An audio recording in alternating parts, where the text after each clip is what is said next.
My name is Jacques Henke, and I'm a creative director at Volition. Red Faction is a long-standing license, and we recently returned to it with Red Faction Guerrilla, and it's changed quite a bit. It became a third-person game, and we also brought what we call Geomod 2.0, which is a level of destruction in the environments that is unequaled in any game. I don't usually brag, but I think that's very true of this one. I think everybody agrees that what Red Faction Guerrilla did was to bring destruction to an entirely unseen level. Red Faction Armageddon takes place quite a few years later, about 60, 70 years. It's not exactly precisely, but ballpark. And the surface has been completely destroyed. And you're not quite sure why, but the situation is clearly worsening. And so the remaining population has had to go very deep underground and to learn to live in different environments that range from ice cave to magma caves to huge lakes of lava that connect different areas. So it's not just a bunch of tunnels that are under the surface. You have these enormous areas that either were created naturally or blasted out by miners and have been built to basically survive, because the planet's surface is essentially uninhabitable. And what happens is that you are a descendant of Mason, and you are working as a sort of specialist in explosive demolitions, miner, you're a tough guy, and you stumble upon a secret that essentially threatens all of humanity on Mars, and are launched, therefore, into a quest for salvaging the planet. And so our first initial tendency with Red Faction Guerrilla was to say, okay, have at it, destroy everything, have fun destroying everything.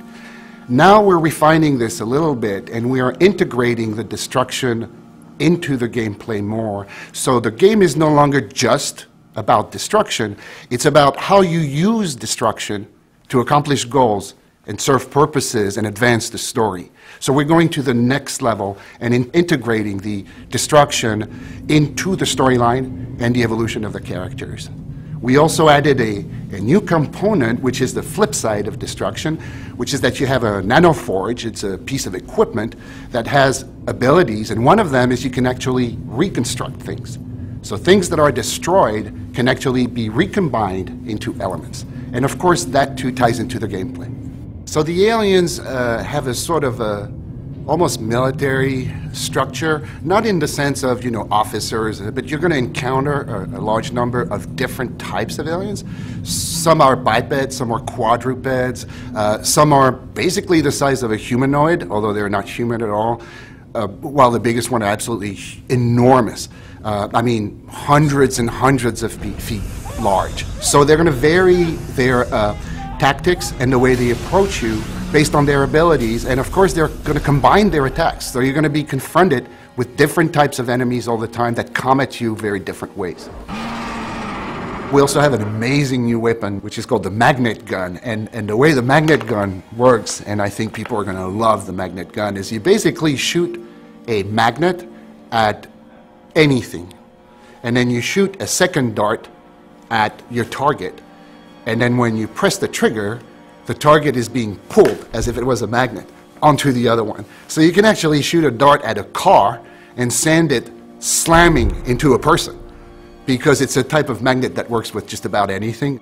I think that what Red Faction Armageddon is bringing to both the fans of the series and the people who haven't tried it yet, it's a combination of a linear storyline that is fascinating, with great open-world gameplay, and destruction that is now no longer just a gratuitous activity, but fully integrated into the story and a component of how the game evolves and how you progress in the game. I think the combination of these elements really makes Red Faction Armageddon unique and a fascinating experience.